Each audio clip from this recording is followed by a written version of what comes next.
Very quick, I think most of us will know Dr. Fukuyama, but just to be completely informative. Dr. Fukuyama received his BA degree. Is this on, by the way? Can you hear me at the back? There's no cable coming out of it. Just give me the microphone but not the cable. All right. I'll try to project. Dr. Fukuyama received his BA degree in classics from Cornell University. He then pursued graduate studies in comparative literature at Yale.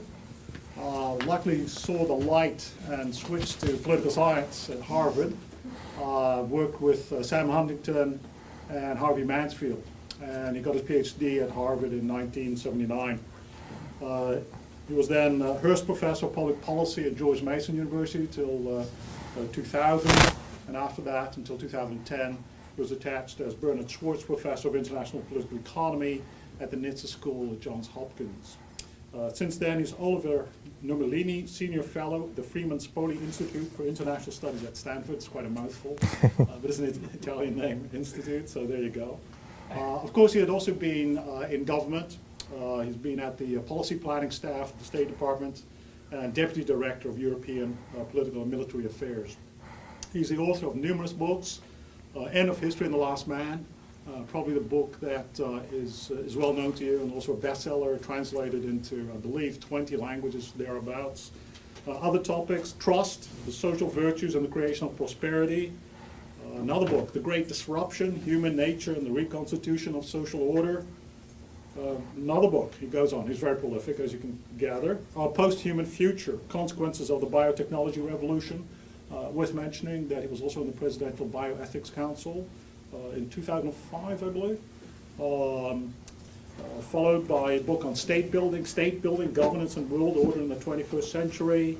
A book where, fair to say, where he broke to some extent from the neoconservative legacy. A book called America at the Crossroads, Democracy, Power, and the Neoconservative Legacy, actually. Falling Behind, explaining the developmental gap between Latin America and the United States. And if that's not enough, today he will talk about his new book, The Origins of Political Order. You already got the picture. He's very prolific. So this is only volume 1, and volume 2 is already in the works. So it's a distinct pleasure to welcome Dr. Fukuyama to Northwestern, and look forward to a very engaging talk. Okay, Thank you very much. Thank you. Well, thanks very much. I'm really glad to be back in Chicago. I was actually born in Hyde Park, so it's homecoming in a certain sense. So thank you very much for inviting me to speak here. Let me tell you a little bit about the background of this book. Sam Huntington was a mentor of mine at Harvard, and in 2005 he asked me to write a new foreword to his classic book, Political Order in Changing Societies, which had been written originally in 1968. I actually think that's his best book, even though it was the first one he wrote as a young scholar. I wasn't so enamored of the Clash of Civilizations, but actually watching the Arab Spring this year unfold, the Political Order book actually, I think, constitutes one of the most coherent frameworks for understanding what was going on in the Middle East. And so I think it's a book of lasting value, but it needed to be updated. On the first page of that book, it says, the Soviet Union and the United States are equally developed political orders. And it was a little bit strange reading that after the fall of the Berlin Wall. So I conceived this idea to do the rewriting, but it occurred to me also that the book starts at a late point in human history. I've been running at SAIS at Johns Hopkins, an international development program where I was focusing on failed and weak states and international efforts to intervene in places like Afghanistan, Haiti, Somalia, to do nation-building work. And one of the big questions in that whole endeavor is actually where institutions come from.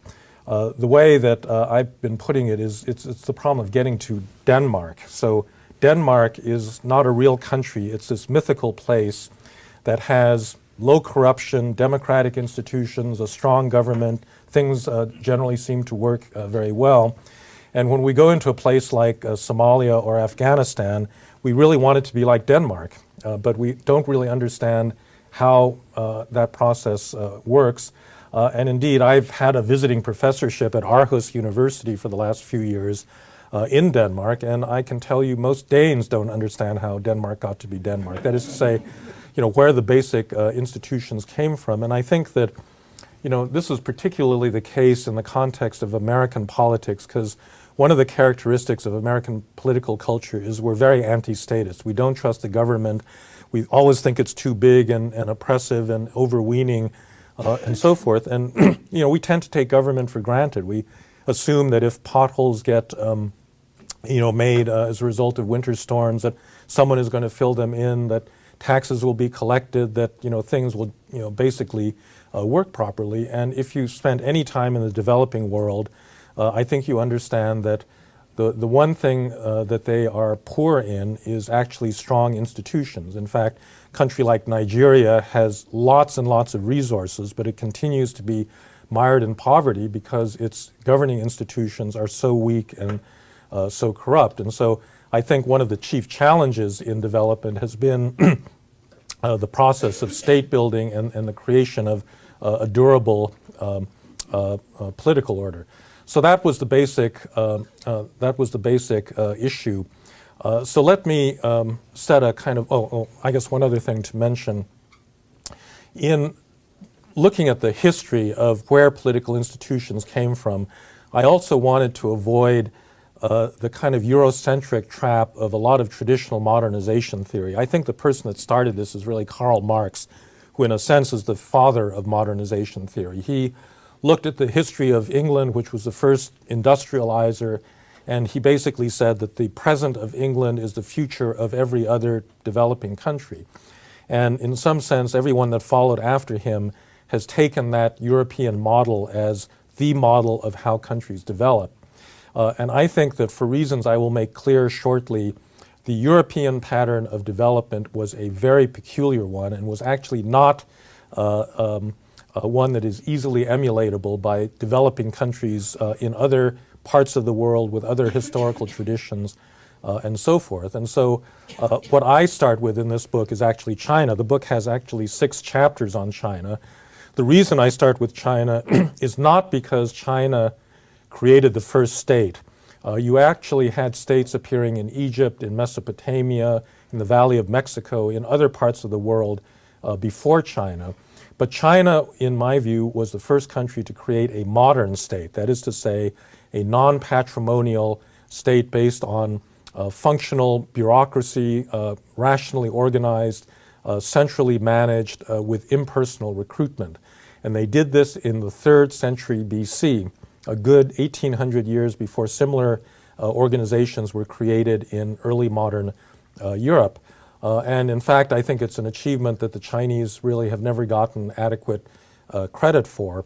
And so instead of saying, well, England is the model of a modernizing country and why are countries different from England, I begin with China and I say, this is the first country that developed a modern state. Why did other countries diverge from the Chinese path of development? All right. So to set a general context for understanding political development, I argue that there's basically 3 baskets of institutions that you need to think about. The first is the state itself. So the state is all about power. The state is a hierarchical organization that concentrates and is able to deploy power to enforce the state's rules over a certain territory. And in that respect, it differs from earlier forms of organization that are tribally based, in which people trace descent to a common ancestor, which was a virtually universal form of organization prior to the rise of the state. So the question is, where does the state come from, this hierarchical form of organization, and how do you get from a traditional patrimonial state that's based on friends and family to a modern state? In some sense, the problem of state building is a long-term struggle against kinship and personal relationships for the following reason. Human beings have a shared human nature. I actually begin this book with a lot of studies of chimpanzees and other primates, and then what's known about a lot of primitive human hunter-gatherer societies from both the archaeological record and from the study of contemporary societies at that level of development. And it's very interesting because what it demonstrates to me is that human beings were never isolated individuals ever in their evolutionary history.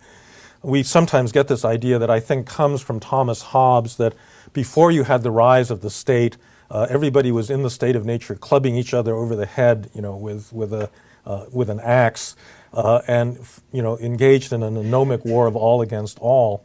But I think if you look at the archaeological and historical record, and as well as the record of the behavior of the primate precursors of human beings, there was plenty of violence, but there was never this point where you simply had isolated individuals who rationally come together for common purposes, the way the economists posit that they do. They always had social capacities that allowed them to organize in groups. Biologists identify two fundamental forms of sociability. One is inclusive fitness or kin selection. It's a principle that basically says you're going to behave altruistically towards other human beings in proportion to the number of genes you share. So it's basically a principle of nepotism. We favor genetic relatives. The second biological principle is a principle of reciprocal altruism.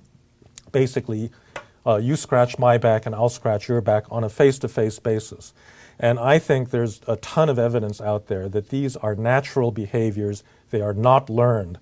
Any child on a playground growing up, without coaching from his or her parents will exhibit both this favoritism towards relatives and this ability to develop relationships of reciprocal altruism with friends. And so basically, friends and family, favoring of friends and family is a default form of human sociability, something that's shared with other animals, and it is the default form of sociability that any human group will revert to in the absence of incentives that make them, for example, want to choose someone on the basis of their talents or qualifications instead of because they're my cousin or my brother-in-law or whatever, all right?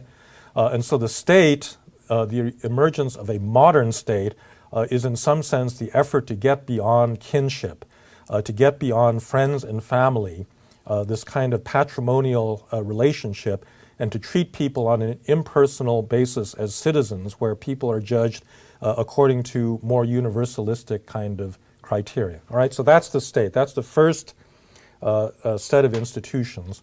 The second set of important institutions is the rule of law. There are many definitions by many law professors as to what the rule of law is. The one that I use in my book, I think, is the most politically salient one.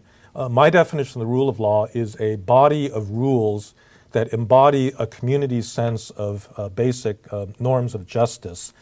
But the rule of law, for it to be the rule of law, has to be superior, has to be accepted as superior to the will of whoever is running the government at the particular time, whether that's a president or a prime minister or a king or a Raja or whoever. You don't have the rule of law if the king thinks that he can make the rules up as he goes along. The rule of law means that the law is superior to the will of the executive in the government and that he's simply an executor of this prior law, all right? The third basket of institutions are institutions of accountability. I could have used the word democracy, but I think that democracy is too narrow a term. Accountability, when it first arose in 17th century England, when you had this political settlement that established the principle of parliamentary sovereignty and constitutional government, the king agreed that he was accountable to Parliament, but at that point the English Parliament only represented 10 to 15% of the whole population of England, the richest 10 to 15%, and that's not what we would consider democracy today. Furthermore, I don't believe that electoral accountability or procedural accountability is the only possible form of accountability. I mean, that's, basically in the world, that's what we regard as democratic accountability, if you have free and fair multi-party elections. However, I think it is possible for non-elected officials to be more or less accountable depending on the degree to which they take the interests of their subjects into account. And this becomes particularly important in thinking about China and about people or societies influenced by Chinese Confucianism, because part of the essence of Confucian doctrine is educating princes or emperors to feel this sense of responsibility. And I believe that this has a modern consequence, that if you look around the world at where are all of the successful, developmentally minded authoritarian modernizers, the successful ones, they're all clustered in East Asia. South Korea, Taiwan, China itself, Singapore, and the like. All of these countries modernize very quickly under relatively, benevolent dictatorships. You don't see this to the same extent in Africa, in the Middle East, in Latin America, in other parts of the world. And I believe that this is because there is a certain sense of moral accountability in that particular cultural tradition. All right? So you got these three baskets. You've got the state. The state is all about the concentration and the use of power. The rule of law and accountability are both limitations on power.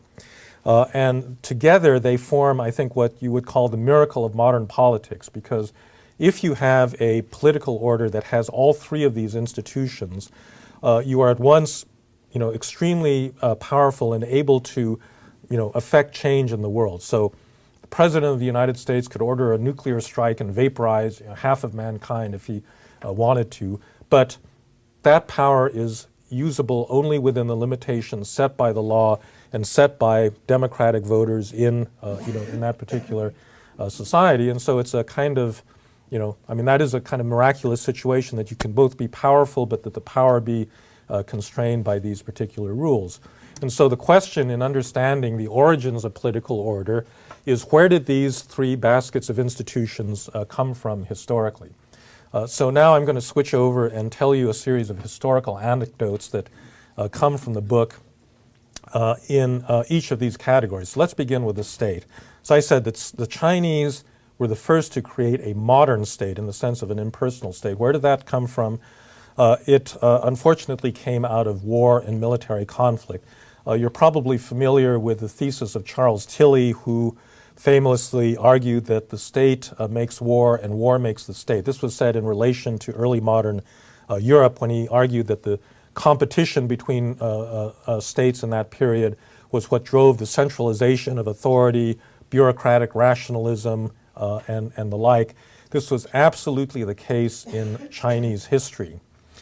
In the beginning of the Western Zhou dynasty, which was about 1100 BC, a group of tribes entered the Yellow River Valley from what's now Manchuria. They were tribally organized. They constituted probably at that point about 3,000 different, separate tribal entities. And then in the spring and autumn period, this group of polities fought on the order of 1,200 wars against each other in the Warring States period that lasted from about the 5th to the 3rd century BC. The number of polities fell to 7 surviving ones. And then in 221 BC, a single state was victorious over the other 6. It unified China, it's really northern China at this point, under the Qin dynasty. The state of Qin, the western state of Qin, was like the Prussia of the Chinese at that point, and that was the country that managed to beat all of its rivals and create a single unified Chinese dynasty. The Qin emperor, Qin Shi Huangdi, you may recall, he was the one that commissioned this army of terracotta warriors. It's quite famous for his mausoleum. He's also the hero of the movie Hero, this Jet Li movie, which is all about his rise to power. But what is interesting about the consolidation of power under the Qin is that it followed that Tilly scenario to a T. So warfare was fought among these states, first by aristocrats riding on chariots. They quickly discovered that the aristocrats could be beaten by mass mobilization of peasants in infantry armies. It was a little bit like the European switch from mounted knights to infantry armies with longbows and pikes. But this already was happening in the 5th century BC in China. If you're going to mobilize large numbers of peasants, You need taxes and resources. In order to do taxes, you've got to have cadastral surveys. You've got to have a civilian bureaucracy that can extract the taxes from the population, a logistics infrastructure that gets the resources out to the armies in the field. And all of this happened in all of these competing Chinese states, and it was carried to the furthest extent in the western state of Qin. And so they, in effect, invented modern bureaucracy. The early military appointments were done patrimonially, and one thing that these competing states began to realize was that if you hire your cousin as a military commander, you're not going to do so well. And it's a lesson that every society has had to learn in some sense. In the Civil War, Abraham Lincoln, the federal government at that point was full of patronage appointments, and Abraham Lincoln appointed quite a number of patronage generals, basically political hacks to run Union armies. They lost a whole series of battles early on in the Civil War, and only painfully did they recognize the principle that you need to hire your senior military staff on the basis of qualifications and experience rather than political connections. So, this was a learning process the United States went through in the 1860s. The Chinese basically had gone through this in this very early period in ancient China, and the result was a very modern centralized bureaucracy. The Chinese invented the civil service exam, an impersonal examination that people took to judge their qualifications to enter into the bureaucracy. All right? So this is the historical Chinese achievement that I think persists down to the present day. What the Chinese are good at is strong, authoritarian, bureaucratic, centralized government. The Chinese Communist Party today still excels at that very same thing that dynastic China did. All right? But once you establish this precocious, modern central state, you didn't have rule of law and you didn't have democratic accountability. And what it means to have a strong centralized state in the absence of those checks on state authority is better tyranny. And so actually this early Chinese state was proto-totalitarian in the kinds of things. They could divest people of their property, they could move entire populations if the emperor didn't want them living near the, in their traditional homelands. It could tax everybody, and Qin Shi Huangdi, in fact, was kind of a megalomaniac. At one point, he dug a big pit and he threw 400 Confucian scholars into it because they had been criticizing him, threw them into this pit alive and buried them all. And for that, he has been execrated by the Confucian literati. It's very interesting. So the founding father of China, in some sense, was reviled as a moral, as an evil emperor for the next 2,000 years. But, there you have it. So what's also interesting about the Chinese experience is that it didn't last. After the Han Dynasty, the great Han Dynasty, began to collapse in the 3rd century AD because of famine, various internal conflicts with eunuchs, so forth. The state falls apart for the next 300 years. China is dispersed into a series of warlord-type kingdoms. And the central state in each of these successor units is reappropriated by wealthy families, basically, who reinsert a dynastic principle. And so this modern Chinese state regresses into a patrimonial one. And it takes another 700 years up until the Northern Song Dynasty in the 12th century to really restore this modern impersonal bureaucratic state that had existed already in the 3rd century. All right, so that's China. The most bizarre institution that was, in my view, created to get past the problem of kinship and family-based organization was the system of military slavery that was invented by the Abbasids, the second big Arab dynasty, and then put into effect by the Ottomans in the Ottoman Empire. The Ottomans had an institution called the Devshirme, in which every 3 or 4 years they would send a group of people out like football scouts into the Balkan provinces of the Ottoman Empire. They would look for young boys between the ages of 12 and 19. They would forcibly take them away from their families. They'd never see their families again. They'd bring them back to the Topkapi or to the palace in Edirne. They'd raise them not for lives of degradation, but to be senior military officers and administrators in the Ottoman Empire. And everybody that ran that empire, up to the Grand Vizier, who was in effect the prime minister, was one of these military slaves. These slaves were not initially allowed to marry or have children. They were basically a one-generation aristocracy. If they did have children, the children were expelled into the general population, and they could not pass their social status or their political power onto their children. So why did the Arabs and the Ottomans do this? I think they did it for the same reason that the Chinese invented the civil service exam. Because if you allow people to favor their own children, they're going to do that. And that violates the basic loyalty that people need to have to an impersonal, centralized state. And in the context of Turkey and the Arab world at this point, you're talking about intensely tribal societies. The trouble with a tribally organized society, they're great for certain purposes. So you can mobilize large numbers of tribesmen. The Arabs conquered the Mediterranean world, the Persian Empire within a single generation. But it's not good for running an empire because, a tribesman can decide at the height of a battle that, okay, I've had enough.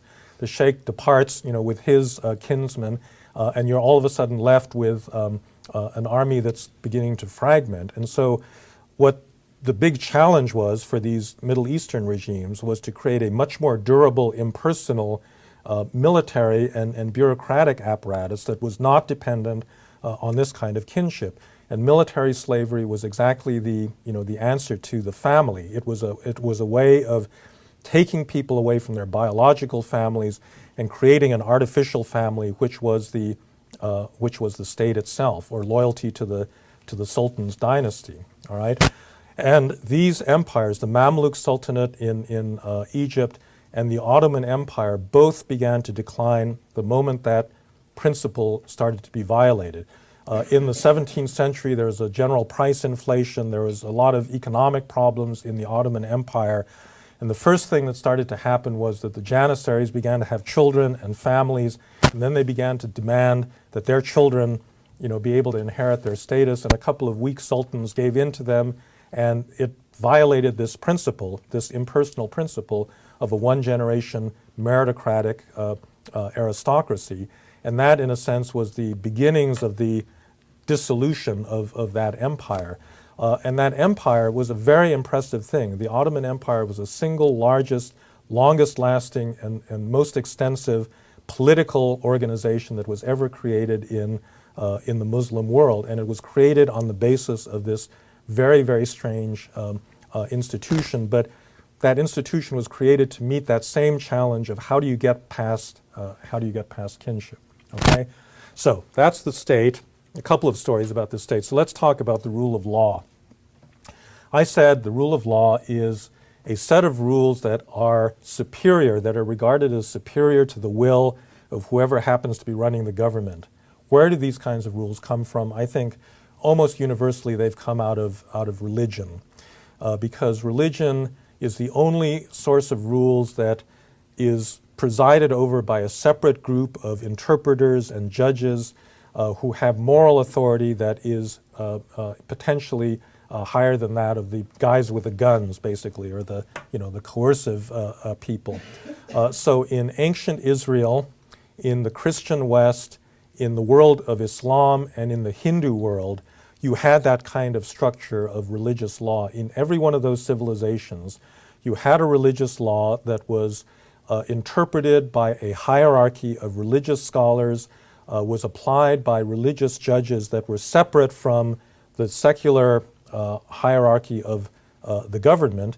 And in theory, every ruler had to go to the religious authority for legitimacy. So in India, for example, there are 4 varnas, or broad status groups in Indian society. The highest varna are the Brahmins. The Brahmins are the priestly class. They are higher than the Kshatriyas, who are the warriors and the people that actually hold political power. Every Kshatriya, every Raja, in order to get crowned a king, has to go to a Brahmin for sanctification. If you want to declare war, if you want to raise taxes, it all requires religious legitimation. And that means that in the Indian tradition, there was a genuine rule of law that limited the ability of political leaders to simply do what they wanted. In the Muslim world, I think that we sometimes here in the West incorrectly assert that church and state were separate in the Christian world, but were always fused in the world of Islam. That's, I think, a misreading of the history of both of those societies, because they were both fused and separated at different points in their history. But it is certainly the case that in many periods of Islamic history, the caliph and the sultan were separate people, and they had different interests, and the caliph, the religious authority, actually exercised a checking influence on the exercise of executive power by the sultan. All right? In the Christian world, you had the largest, I think, institutionalization of law outside of the government. And the hero of this story actually turns out to be the Catholic Church. In most modernization accounts, beginning with Max Weber, it's always the Protestant Reformation that's the hero of, this narrative. But it was actually the Catholic Church for the following reason. In the post-Carolingian period, this is kind of the depth of the Dark Ages, church and state in the West were fused. The emperor, the Holy Roman Emperor, could appoint and unseat popes. You had secular authorities that would appoint bishops in the church. This led to an internal crisis in the church and the rise of a papal party in the 11th century, led by a titanic historical figure who became Pope Gregory VII, who understood that unless the church cleaned up its act and separated itself from political authority, it could not exercise adequate moral guidance over a Christian society. Priests at this point were allowed to marry and to have children. So what does a married priest do with children? You want to turn your benefices over to your children. And that was in fact a very common practice in Christian Europe at that time. And one of Pope Gregory's earliest demands was a demand for celibacy of the priesthood. It's funny in light of all these sexual abuse scandals in the Catholic Church that a lot of contemporary Catholics think that the celibacy of the priesthood is somehow deeply rooted in Christian doctrine. It is really not. Historically, the reason that the papal party demanded this was, in essence, to eliminate nepotism and rent-seeking within the Catholic Church, because if you didn't have children, you couldn't get involved in all of the intrigues of court politics where you're trying to get property, passed down to your kids. Gregory VII initiated a huge conflict with the Holy Roman Emperor Henry IV. He excommunicated the emperor at one point over the issue: does the church get to appoint its own bishops, its own cadres? Samuel Huntington, by the way, in Political Order and Changing Society, says that one of the hallmarks of a developed institution is autonomy. Can that institution control its own membership and rules and so forth? The Catholic Church could not do that as long as the emperor was responsible for appointing bishops. So he tried to break free. They fought a 2-generation war that finally, in the Concordat of Worms, led to an agreement that from henceforth the church would be able to appoint its own bishops. And the origin of European law really comes out of this struggle, because among other things, what the Catholic Church did was to recover the Justinian Code from a library in northern Italy. This was a great compilation of Roman law that had been commissioned by the Emperor Justinian in Byzantium in the 6th century. It was revived. It was taught in the great law school at Bologna. It was then, the law school in Bologna then seeded other law schools in Paris, in Krakow, in Copenhagen, in Warsaw.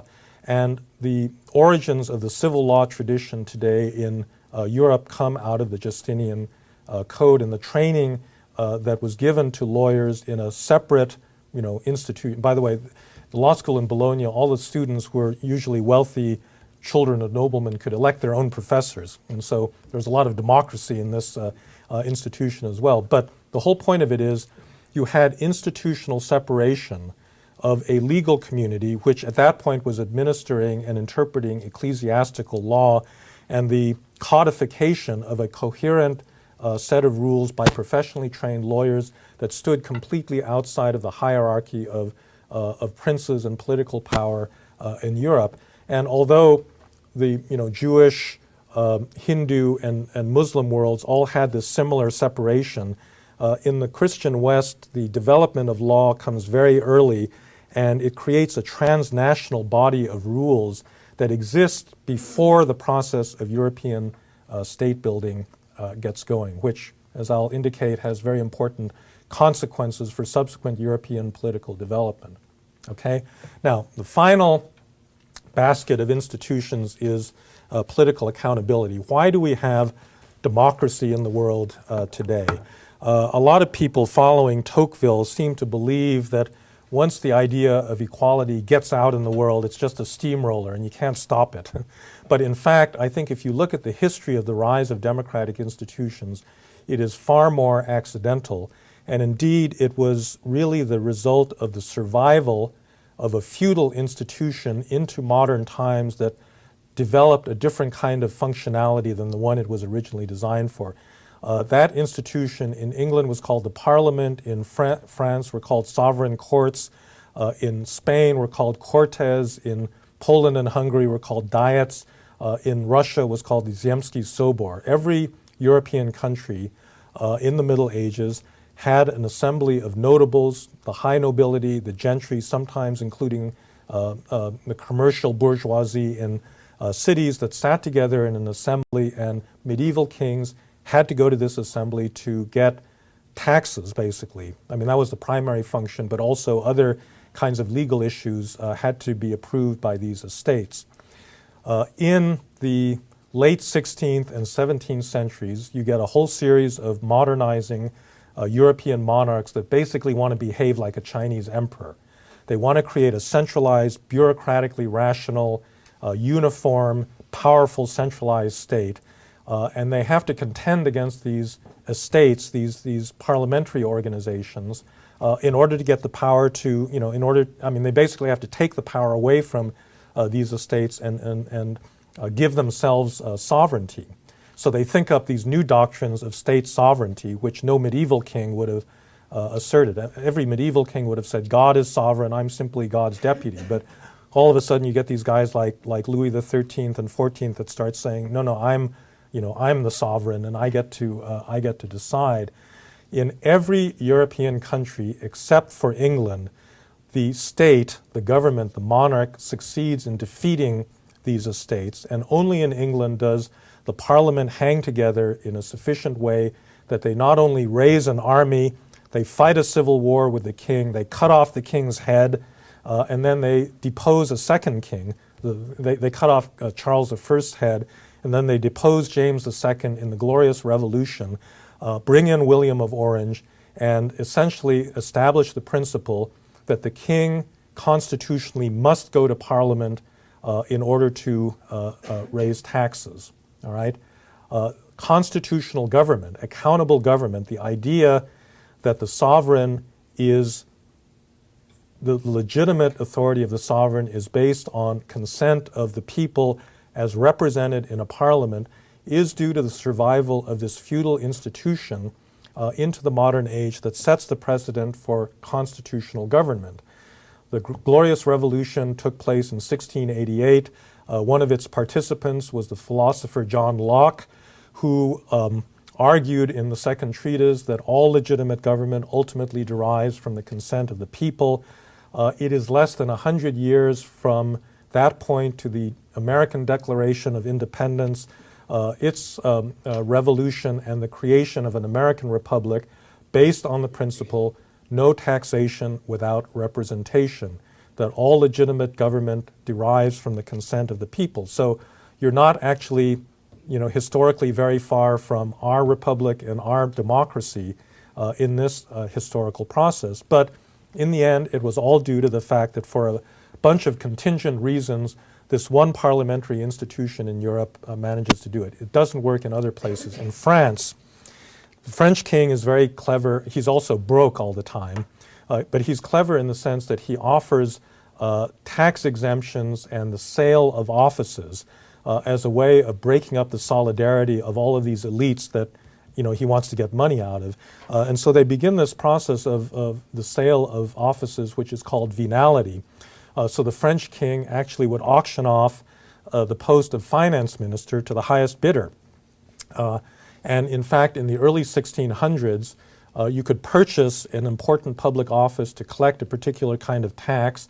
Not only could you purchase the office, but you could hand it down to your children as heritable property. Along with the chateau, you'd also get this public position that you could then exploit to your own benefit. And so, you talk about corruption in a developing country today. I mean, the French invented corruption. I mean, they basically sold off and privatized their entire public sector, including generalships, senior military positions that all were bought by, largely rising middle-class people that wanted the titles.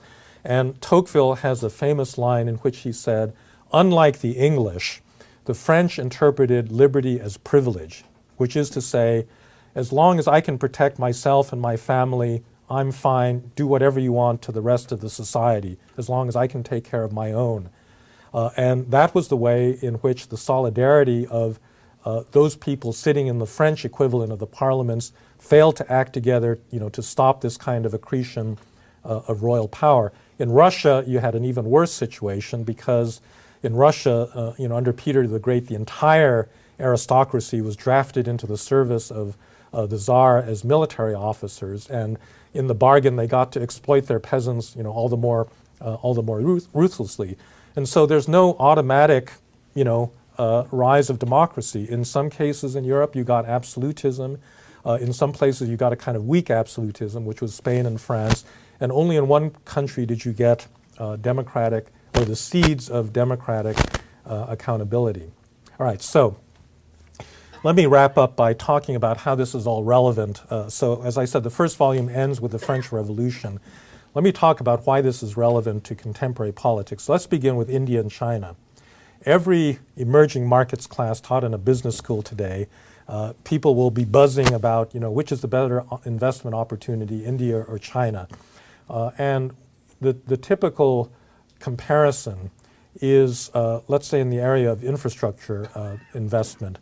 Chinese do this better than the Indians because it's an authoritarian country. So if you've been to China recently, they've got really spectacular airports. They've got high-speed rail going now all the way out to Tibet. They've got hydroelectric power. They create the Three Gorges Dam. They have to move 1.2 million people out of the floodplain. They kick and scream, but they just do it. They, because they're an authoritarian country, and basically people don't have rights to, to defend their interests. So the government just does it. In India, by contrast, just to take one example, if you remember a couple of years ago, the Tata Motor Company wanted to put a vehicle assembly plant in West Bengal, and they were immediately met with lawsuits, with peasants' associations, with labor unions, with strikes, all sorts of protests. And finally they said, okay, enough is enough. We're going to site this place elsewhere because there's just too much social resistance to our wanting to do this.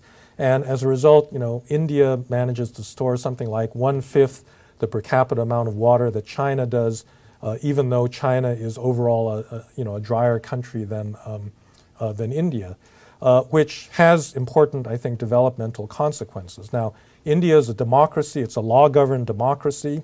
Some people would say it's got a little bit too much law, but it has a very strong rule of law tradition. China is a centralized authoritarian dictatorship. Why do you have this difference? A lot of people would say this is a result of British colonialism or something happening in the recent past. I think if you look at the long-term historical patterns in both countries, it should be no surprise that these countries are governed so differently today. It's not that democracy has specific precedents in India. It's just that dictatorship of a Chinese sort never, ever got off the ground in that society ever in its history. China, since the 3rd century BC, with a few periodic exceptions, has been a centralized, unified state. India has been a unified emperor under Hindu kings only twice, under the Mauryas and under the Guptas, and within a couple of generations fell apart. The Mughals and the British, when they invaded from the outside, were never able to unify the whole of the subcontinent. They were never able to penetrate Indian society, and the reason is that Indian society is very strong. It resists that kind of exercise of political power for religious and ethnic and a lot of other reasons. Now, excuse me. Final question, as I said that European development is very peculiar. So let me just give you some examples of why it's peculiar. The first has to do with kinship. When did Europeans stop living in tribes? All of the Germanic tribes that invaded the Roman Empire, that are the progenitors of Germans and English and French and so forth, they all were organized the way the Arabs and the Chinese and the Indians were in these descent groups, right? The agent of the dissolution of kinship as a basis of social organization in Europe was not an emperor, as in China, declaring impersonal government. It was done on a social level, and again, the agent was the Catholic Church. And the Catholic Church does this by changing the rules of inheritance in about the 7th or 8th centuries. They forbid divorce, they forbid concubinage, they forbid marriage between cousins out to the 5th degree. All of these are strategies that these kin groups use to keep property within the tribe. In fact, in a lot of Arab tribes, you have this custom of cross-cousin marriage by which you marry two cousins to each other, and that makes sure that the property of both families stays within that very narrow group. The Catholic Church, I think, not for doctrinal but for self-interested reasons, broke apart those customs. They also supported the right of women to inherit property, not because I think they believed in women's empowerment, but what happens when a widow or a spinster without offspring ends up as the inheritor of an estate? Who does it go to? It goes to the Catholic Church as a donation. And so, indeed, after the Church decreed these different rules, the amount of territory in France that it owned went up from like 20 to 40%. Because it had, in essence, figured out a way to get property out of the hands of these tribal groups. So every tribe in Europe, within 2 or 3 generations of their conversion to Christianity, are no longer living in tribes. And individualism is, therefore, very early and deeply rooted in European society. I think individualism in the family is kind of the mother of all individualisms. English children were writing maintenance contracts with their parents already in the 13th century because English parents began to discover that if you tried to turn over your estate to your children before you died and you didn't have one of these legal contracts, the kid may just walk off with it and leave you destitute in your old age. In India or China, this would be such a moral lapse, but in England, there was such a high degree of individualism that unless you signed a legal contract to force the child to maintain the parent in old age, a lot of times they just wouldn't do it. And that bespeaks of a high degree of individualized property and the notion that social relations are already based on contract rather than status. Final thing, the sequence of development in Europe goes like this. It starts with rule of law, then it goes to state building, and only in the 19th and 20th century do you have institutions of accountability arising. The rule of law precedes the rise of the modern European state, and this means that all of the early modern European state builders have to contend with a prior rule of law that limits their ability to concentrate power. Final anecdote I'll tell you is my favorite character in the book, who is the evil Empress Wu. Evil Empress Wu has to be one of the most colorful characters in Chinese history.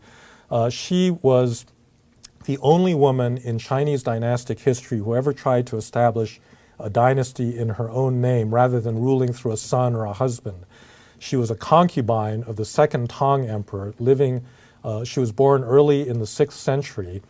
She initially got into power by having her own daughter brought into the presence of the reigning empress, and then had her smothered, and then had that smothering be blamed on the empress. The emperor demoted the empress and then raised this concubine, Madame Wu, to be her replacement. This woman killed one of her own sons because he was standing in the way of her rise to power. She initiated a purge against a lot of the Tang nobility, killing off, literally killing off much of the noble class in China at that time. And it speaks to a ability or a lack of legal protection for Chinese elites that is, not that uncommon in Chinese history, but I would argue does not really occur to nearly the same extent in European history. There are a couple of interesting examples, different examples from Europe. In the 1520s, there was a noble revolt against Charles V, the Habsburg emperor. Called the Comunero Revolt. It lasted for a couple of years. The emperor finally defeated the rebels. It was followed 130 years later by the Fronde, an uprising against Louis XIV in France, in which the French king finally defeated these noble opponents. After both of these revolutions, basically, or not revolutions, but revolts against kingly power, when the rebels were defeated, what did the what did the Spanish and the French kings do? They pardoned the perpetrators, who then went off to live in their estates happily ever after, because they were protected, those elites were protected by law in a European context. If this had been a Chinese aristocrat, they would have been killed and all of their lineage would have been executed, for this kind of attempted revolt. So I do think that there are serious differences. The fact that you had law before state power in European history actually made a difference in the way that these institutions played out in history. So I'm going to stop. I've talked for too long. There's a lot of other stories in the book because history is pretty complicated, but I think it gives you a sense of the fact that, when you compare institutions and ask where they come from, if you look at them on this macro level, you actually come up with some fairly interesting insights. So thank you for your attention.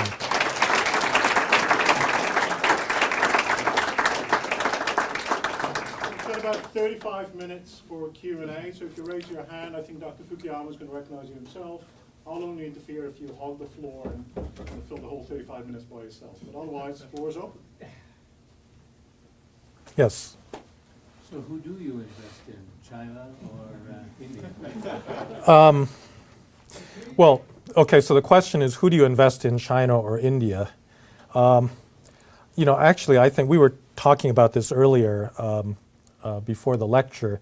I think actually the more interesting comparison is, who do you invest in, China or the United States over the long run? So as I said, China has a powerful centralized state, but no rule of law and no accountability. The United States has got a democratic system where we've got a state which is checked by law and by democracy. And right now, it actually doesn't look that great for the United States in certain ways. So the Chinese want to do high-speed rail, they just do it, and in the United States, we have this big looming budget deficit. We've got all these big problems with long-term fiscal sustainability. We've got a system that I think emphasizes checks and balances, and we've also got this highly polarized political system that can't agree on how to fix this problem. And so in the short run, it actually doesn't look good. And there's no reason why American democracy in its present form has to survive forever. It won't survive forever if it doesn't show itself to be adaptable to the circumstances that and the challenges that meet it. I would still say that I would bet on the American system with all of its checks and balances compared to the Chinese system for the following reason: that the Chinese historically could never solve what they call the problem of the bad emperor. That is to say, if you've got an authoritarian system and you've got a good emperor, meaning he's responsible, competent, technically supported by good bureaucracy, you can make fast decisions and you can actually do things better than a democratic system where you've got to build consensus and you've got lawsuits and you've got this and that and so forth, right? But what happens when you get a bad emperor in that kind of a system without checks and balances? And there have been many bad emperors in Chinese history. So, in fact, the Qin emperor was the first. The evil Empress Wu. I think most Chinese would say that Mao Zedong was the last bad emperor that they had. And in a system without checks and balances, once you get a bad emperor, there's nothing you can do. And the consequences for the society are absolutely horrendous. And there's nothing that really guarantees that you'll always have good emperors. So I think, in a sense, the American system or our democratic system that does put these checks on executive power is a safer system. It may avoid the highs, but it also prevents you from, falling down to the lows. So I still bet on our system. Yes. Just a comment. The Chinese suffered from a bad minister, apparently, in developing all this high-speed rail. Yeah. He's been displaced, and the $300 billion in bonds that they issued to build the high-speed rail system don't look like they're going to earn anything like enough money to keep up the interest payments. Yeah, so, you could have incompetent government. It's interesting in China, contemporary China, they have upward accountability. That is to say, if you're a middle-ranking official like this guy and you screw up, a lot of times the Communist Party will hold you ruthlessly accountable, including executing you. Like in the melamine scandal, the food safety regulator was executed when she, let this stuff happen. And it's a kind of more ruthless accountability than actually sometimes in the United States or in other democratic countries where you can get away with, look at Berlusconi. Talk about kind of lack of accountability. So, but all that being said, the Chinese don't have downward accountability. There's no free press. There's no ability of ordinary citizens to actually replace leaders. And I think that if you only have upward accountability, you're going to suffer from all sorts of information problems and the like. And so, again, I think that's just another reason for continuing to prefer our system over theirs. Don't you think the internet will be an influence on making a change in China? Well, it's an influence in a number of ways. It's certainly, the democratization of information that the whole information revolution represents, I think is necessarily good for democracy, because one of the ways that authoritarian governments control their societies is by limiting access to information. So the easier it is to get information, the more empowered people will be in general. They can organize better and the like. The Chinese government realizes that, and for that reason they employ something like 50,000 internet censors. So if you say something critical on a Chinese website, usually within 10 minutes you're taken down. And it's interesting what the government does, because it actually listens in that 10 minutes. And a lot of times they monitor, to see when people are complaining about something. They don't let the expression of that complaint go public, but sometimes they actually try to fix the problem that people are complaining about. But I think the general thrust of your question is who's going to win that long-term cat and mouse game between the censor and the information trying to make itself free. And I think the information is going to win, in the long run. So I do think that there are going to be other sources of democratic empowerment in China that will, upset this long-term equilibrium that's always favored the state in Chinese society. Yes, in the back. I was delighted to hear you mention Wu Zetian, who I believe was one of the greatest women rulers of all time.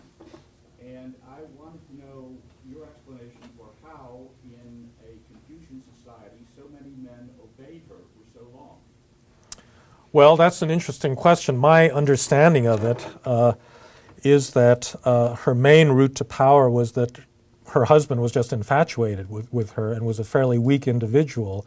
And she was just extraordinarily clever and was able to keep him in power as a kind of puppet of her own ambitions for long enough that she managed to eliminate most of her potential rivals, and then when he died was able to just take over in her own name. And so I would just say clever Machiavellian strategy.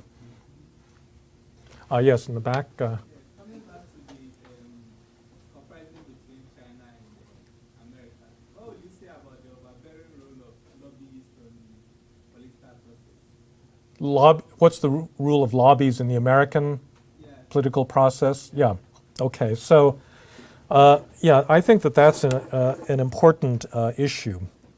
You know, I mentioned that one of the great problems in old regime France, you know, the France of Louis XIV, was A, it was broke, and B, in order to get revenues, the state basically sold itself off to wealthy private, you know, elites in a way that delegitimized the state as a whole and set the stage for the French Revolution, because it turned out to be an unreformable system.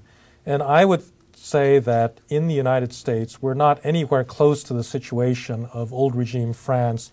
But if we don't watch it, you know, something like that could happen, because, you know, it's clear that in the United States, money talks. There's a disproportionate influence on the political system, you know, by wealthy donors, individuals, companies, and the like.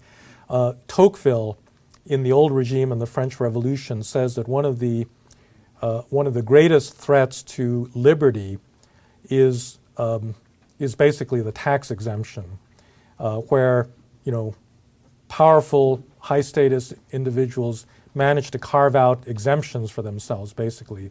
And if you look at the American tax code, there's a lot of that, you know, in there right now. So I would say that, you know, in terms of the basic democratic legitimacy of the United States, this is a problem we've somehow got to get, you know, get hold of. I don't have any particular prescriptions for that, but I do think that, you know, nobody's legitimacy is ever guaranteed forever. And if you have these kinds of mounting, you know, appropriations of the state or undue influence, you know, by elite groups of the state, you're not going to have especially in a democracy, you're not going to have a legitimate government. Tom.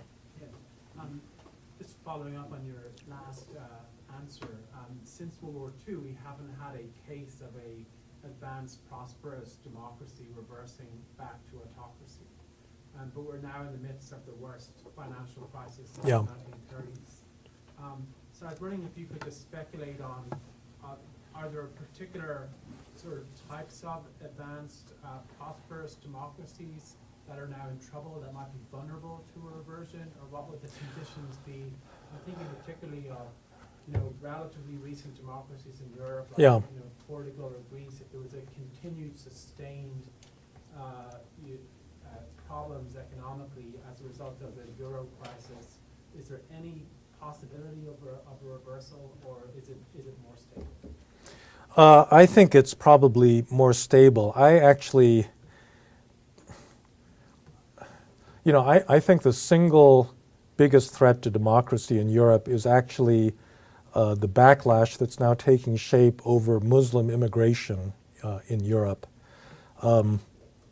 You've now had the rise of these populist anti-immigrant parties all over Europe, you know, very well-established ones in Holland and in Denmark. Now the Swedes and the Finns have both elected similar, you know, these very progressive, you know, Scandinavian countries. Every single one of them has now elected one of these parties. In Holland, the current coalition government basically depends on the votes of Pim Fortuyn, not Pim Fortuyn, but Geert Wilders' party, which, if you don't know, Geert Wilders is this, I think, you know, demagogic populist who says, among other things, that the problem with Muslim immigrants in Holland is not that they're violent, it's that they're Muslim, and until they cease being Muslim, you know, they'll never find a place in, you know, in Dutch society. And he may be the next prime minister of, you know, of Holland. And I think, you know, that's a very dangerous, you know, very dangerous situation.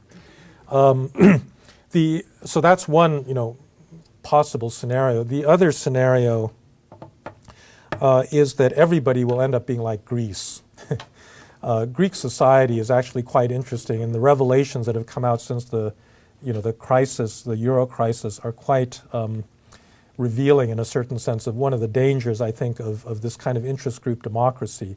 Because one of the reasons that Greece is in such trouble right now is it's corporately organized. Every professional group in Greece has carved out, special exemptions for itself, so that, for example, pharmacists, the number of pharmacists is limited, and every pharmacist in Greece is guaranteed to earn a certain, rate of return. Number of notaries, the number of lawyers is all set and controlled by that particular interest group. Nobody in Greece pays their taxes. If a friend of mine who is actually now a minister in the current Greek government was saying that if every company in Greece became tax compliant the way the Germans and other Europeans want, 2/3 of them will go bankrupt because they can't survive, if they actually pay their taxes the way they're supposed to. And so you've had this accumulation of, really dysfunctional institutions accumulating over the years that is now, threatening to drag the euro as a whole down. And I think, a lot of people on the right in this country say, we're like Greece. We're very far from being Greece. But I think that this kind of, slow degeneration into, a society that is basically a collection of very well entrenched and unmovable interest groups is really a much more likely bad scenario for future democracy than an outright reversion to, some non-democratic form of government. Yes, sir. Yes, you in the introduction said that you had worked in the State Department. Well, whenever I read the paper, one of the things that a common theme that comes up is that the State Department is promoting democracy around the world. And one of the very good examples in the Mideast is to say that Israel is a democracy, and therefore it is a role model for the other regimes and the countries in the Mideast. And I've heard this for years, but it doesn't seem to me to be very promising as an ideology and a policy, because as some, you're trying to bring democracy, let us say, to something like Saddam. Yeah. And is this policy wrong? No. Well, first of all, the State Department under the Bush administration started to get into the business of democracy promotion, but its role is actually quite minor.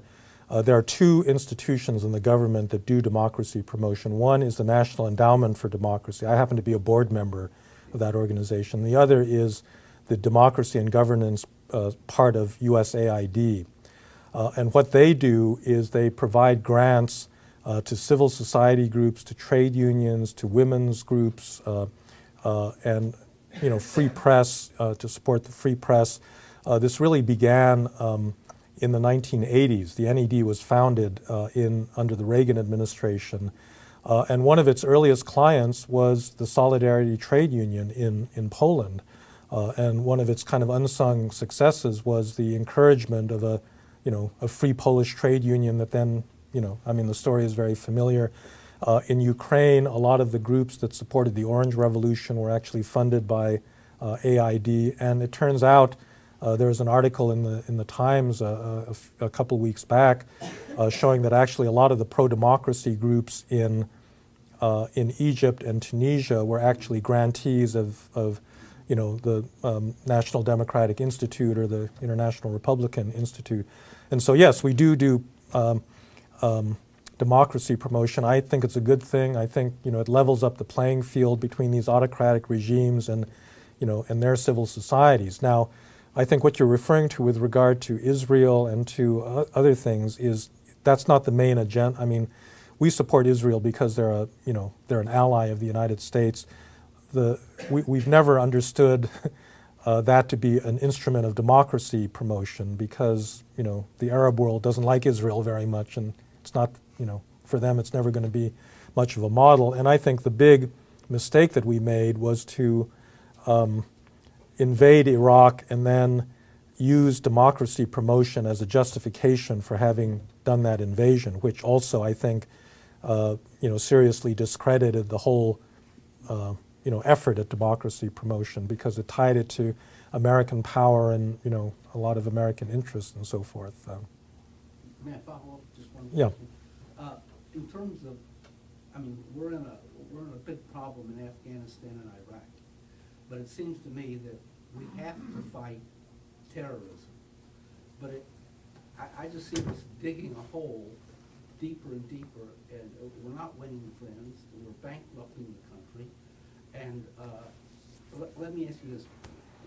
If you had a clean slate, how would you wage a war on terror? Well,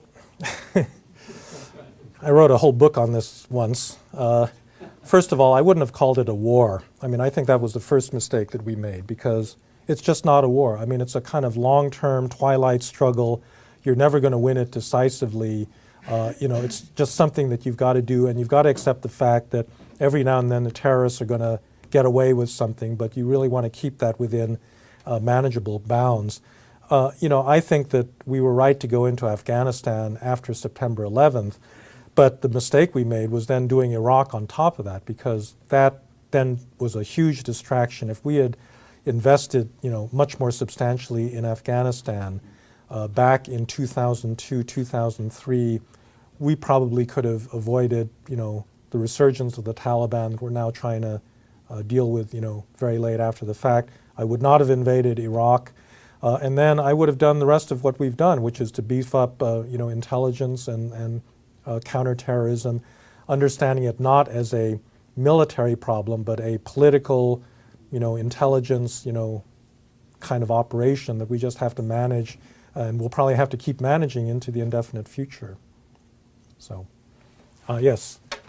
So you began your talk speaking about the challenge of the development of weak and failed states across the world. And I would just want to know, what do you think the implication of your historical research is on the problem of development? Well, okay, so the question is how does all these stories I've been telling you relate to contemporary problems of development?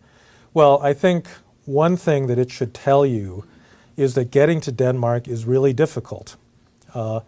And every country's path to Denmark is not going to replicate Denmark's, and it's not going to replicate England's, that institutions develop organically in ways that are determined by the particular circumstances and history of the country. Now, today it is true that there's a lot of learning across borders. Ideas travel, money travels, people travel, so people can try to imitate models that they see around the world.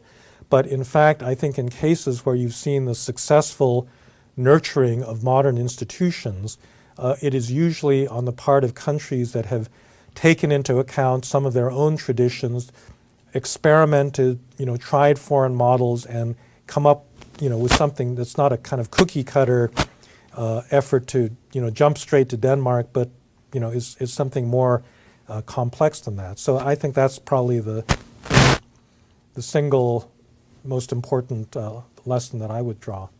All the way in the back, yeah. Going back to your European example of not killing the nobility when they rebel, I can think of 3 possible other reasons not to do that. One is personal loyalties in the local area are what brings the taxes up, so if you destroy them, you're destroying the tax base for a long time. The second one is the battered wife syndrome. I'm going to beat you up, but I don't kill you, so you can feel loyal to me.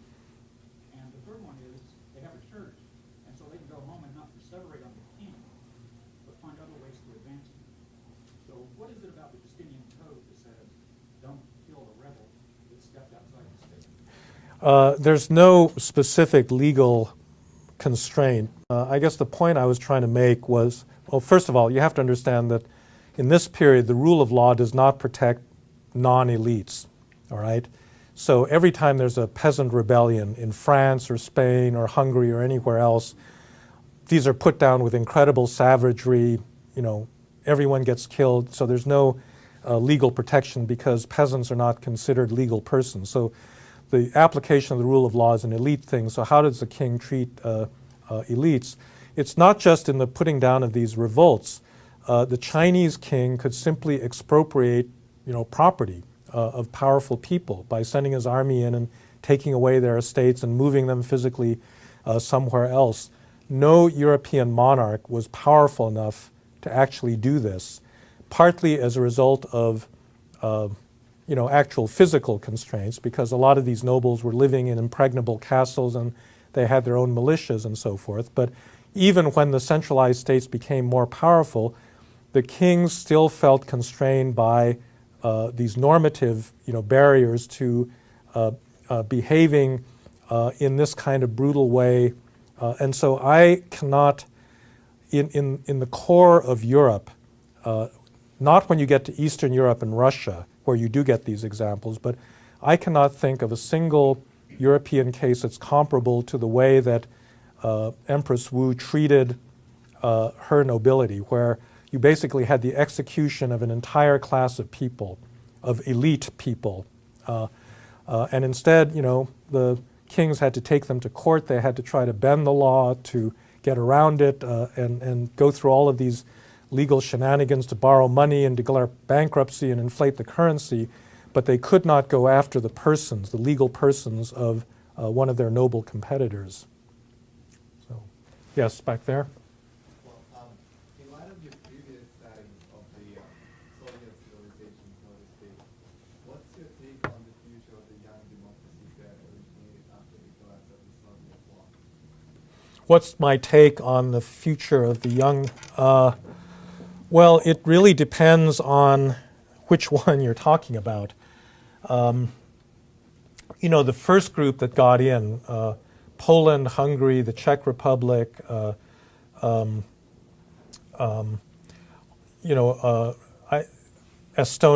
the other Baltics, have done reasonably well, although I must say that the behavior of the current government in Hungary gives you a lot to worry about, because it's democratically elected, this Fidesz party that's in power, but they've been very eager to walk back things like press freedoms and protections that you would expect in a modern Western European democracy. The bigger problems are the newer members, the Bulgarias and Romanias and the like, where it's a little bit like Greece. They were probably let in a little bit prematurely, and then there's been a lot of backsliding with regard to led into the European Union a little bit prematurely, and there's been a lot of backsliding with regard to corruption and the proper working of their own institutions. But by and large,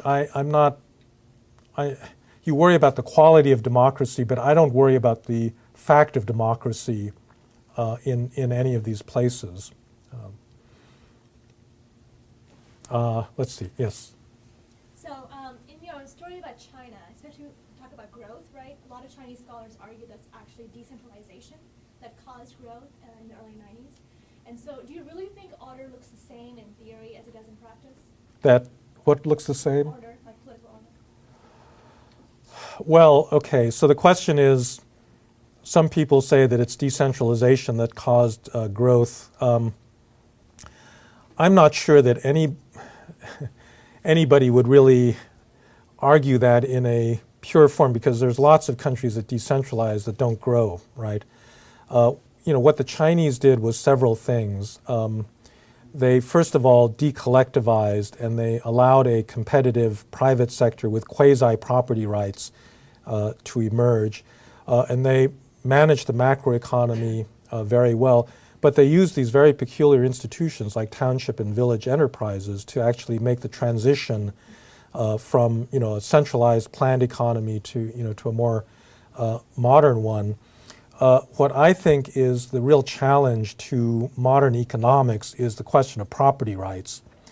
If you go to someone like Douglas North and the kind of prevailing Western school of property rights, they'll say, if you don't have Western alienable, modern property rights and a rule of law legal system that protects them, you cannot get to modern economic growth. And the Chinese do not have this. They do not have this. The Chinese Communist Party could take away the property of any individual tomorrow if they wanted to. They simply choose not to do this out of their self-interest, but it's not because there's a legal structure protecting them. Furthermore, there's plenty of people that have basically illegal takings of their property. It just happens that they're mostly poor peasants or non-elites, and then the money is given to a developer who then puts up a shopping center, a condo complex or something. And actually, this is where I think the real challenge to Western economic theory is that actually if you don't have Western property rights and you skew property rights in favor of people that can use it more productively in this fashion, you may actually get superior growth to a neutral system.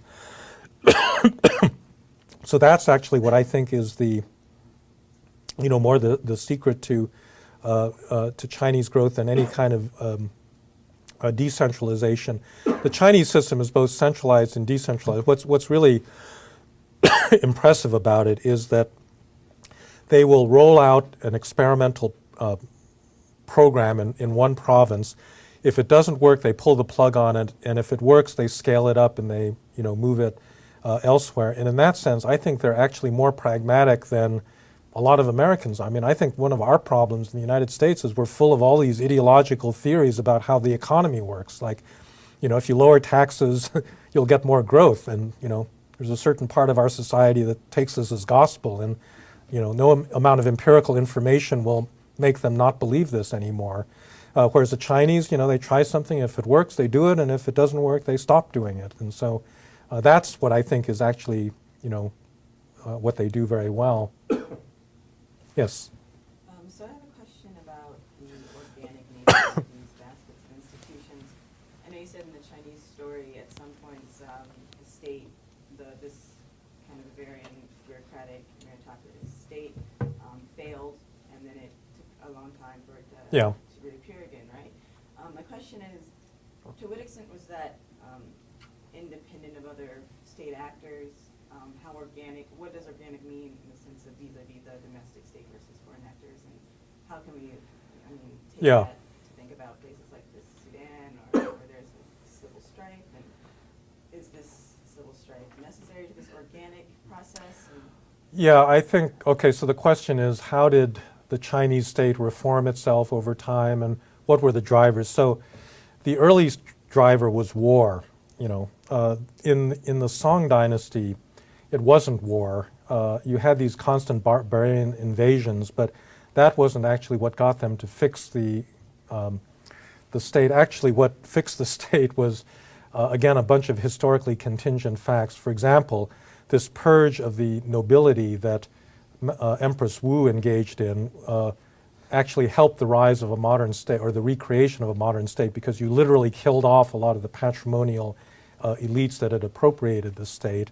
And then at that point, it was kind of a historical path dependence that the Chinese, had this ideal of the Han dynasty in which you had a meritocratic state, and, it was an ideal towards which a lot of people, had a lot of reverence. And so there was, kind of political pressure once these elites were weakened through various civil wars and so forth, to restore that form of government. So, in other words, it's a messy story, I mean, it would be nice if you could say it's military conflict everywhere and always that drives, state formation. How it's relevant to the Sudan or any other developing country, one of the big problems in state formation in sub-Saharan Africa, or other parts of the world, is that a lot of the drivers of state formation are not permitted anymore. And they're not permitted with good reason, because we don't want Africa to go through 500 years of continual warfare just so they get a strong state at the end of this, right? We hope that there's going to be other ways of, providing reasonably strong government other than this process. But what it does mean is that you prevent the emergence of coherent states by the normative nature of the international system. And the example I would give is precisely Sudan, right? Sudan should never have existed in its current form, ever. As I understand it, the reason that southern Sudan is part of Sudan was there was actually a British colonial administrator in the 1920s that said, let's give it to Uganda, because ethnically they look more like Ugandans than they do like the Arabs up in Khartoum. But then the British viceroy in Cairo said, no, you can't do this because the Egyptian ruler will be offended. It's the headwaters of the Nile, so it has to stay with Sudan and then with Egypt. And so the result of this is you get a 30-year civil war, and finally, at the end of all this, bloodshed, southern Sudan finally leaves hopefully is going to leave as a separate nation. And so you've kind of saddled this country with these irrational borders, and then the international community wants to freeze everything in place, and in a certain sense doesn't permit these internal forces to operate to create more rational kinds of boundaries. And so these countries are sort of stuck, as a result of this process. One more question? One more, yeah, okay, please. So, South Sudan, now they have they have a chance to start from scratch, basically, writing their own constitution, creating their own government. Do you think they're going to be able to do it, to start from scratch? Well, I don't know. I'm not an expert on Sudan. I would say that probably one of the biggest challenges that they will face is that they're resource rich. And they are going to suffer from a resource curse, because of the oil that they've got, which in a weak state can be absolutely deadly because it becomes an object of, internal political competition, a big source of rents that then allow you to not develop, a real capable state that can extract taxes and so forth. It leads to Dutch disease and all sorts of distortions in your economy.